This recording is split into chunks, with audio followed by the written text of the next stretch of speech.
আজি অশোকাষ্টমী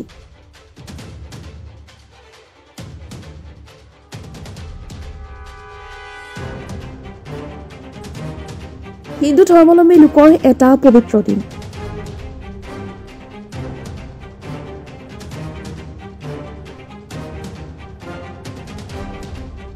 ভগৱান শ্ৰীকৃষ্ণৰ স্মৃতি বিজড়িত উত্তৰ গুৱাহাটী পুৰাণ প্ৰসিদ্ধ শ্ৰী শ্ৰী অশ্বক্লান্ত দেৱালয়ত পুৱাৰে পৰা ভক্তৰ সোঁত।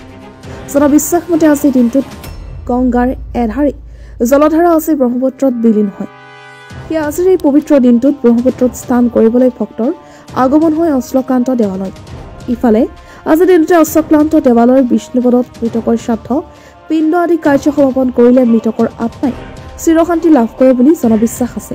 দেৱালয় এক ঐতিহাসিক স্থান আৰু অতীজৰে পৰা অশ্বক্লান্ত দেৱালয় আৰু তাৰ লগত অশোকাষ্টমী মেলা ইয়াৰ বছৰ বছৰ ধৰি ইয়াৰ এটা বিশেষ তাৎপৰ্য আছে।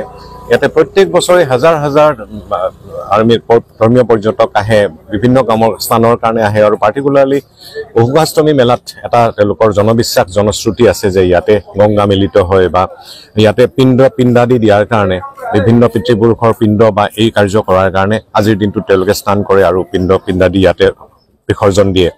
গতিকে আজি আপোনালোকে দেখিছে মেলাও হয়, তাৰ লগত অজস্ৰ লোক আজি ইয়াত আহি উপস্থিত হৈছেহি আৰু আমি সকলো আজি উপস্থিত হৈছিলোঁ যে অশোকাষ্টমী মেলাৰ যিটো নতুন ইয়াতে প্ৰৱেশদ্বাৰ, এই প্ৰৱেশদ্বাৰৰ শুভোদ্বোধন কাৰ্যও আছিলে আৰু তাৰ লগত আহি ইয়াত উপস্থিত হ'লোঁ আৰু প্ৰত্যক্ষ কৰিলোঁ সকলো মানুহৰ এক ধৰ্মীয় অনুভূতি, ধৰ্মীয় অনুভৱ আৰু এইটোৱে আশা কৰিছোঁ যে এই পৰম্পৰা অটুট থাকক।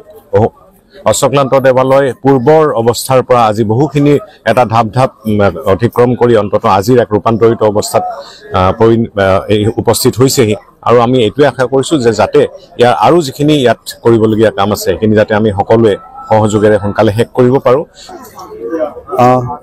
দাপৰেছো কুৰুক্ষেত্ৰ অশ্বতীৰ্থ কলযুগে যোগিনী তন্ত্ৰত লেখা আছে। অশ্বতীৰ্থ কলযুগে মানে কলিকালত অশ্বতীৰ্থ হৈছে শ্ৰেষ্ঠ তীৰ্থ আৰু আজিৰ এই পবিত্ৰ দিনত গংগাৰ পানীয়ে যেতিয়া ব্ৰহ্মপুত্ৰৰ উত্তৰ দিশত উত্তৰ চাইডত যেতিয়া পানী গতি কৰে লগ হয়, এইটো এটা পবিত্ৰ অনুষ্ঠান হিচাপে গঢ়ি উঠে আৰু আজিৰ এই পবিত্ৰ অনুষ্ঠানত বিভিন্নজনে অস্থি ক্ষেপণ, তৰ্পণ, দান আৰু শ্ৰাদ্ধাদি কৰ্ম কৰে আৰু 4 বজাৰ পৰা আৰম্ভ হৈছে। আজি এইটো 5 বজালৈকে চলিব, কাৰণ ৰাতি 12টা বজালৈকে তিথি আছে। মই আহিছো চাংচাৰীৰ পৰা। আজি আহিলো মানে মোৰ দেউতা ঢুকালে, দেউতাৰ আজি অস্ত্ৰ দিবৰ কাৰণে আহিছো, অস্থি পাবৰ কাৰণে।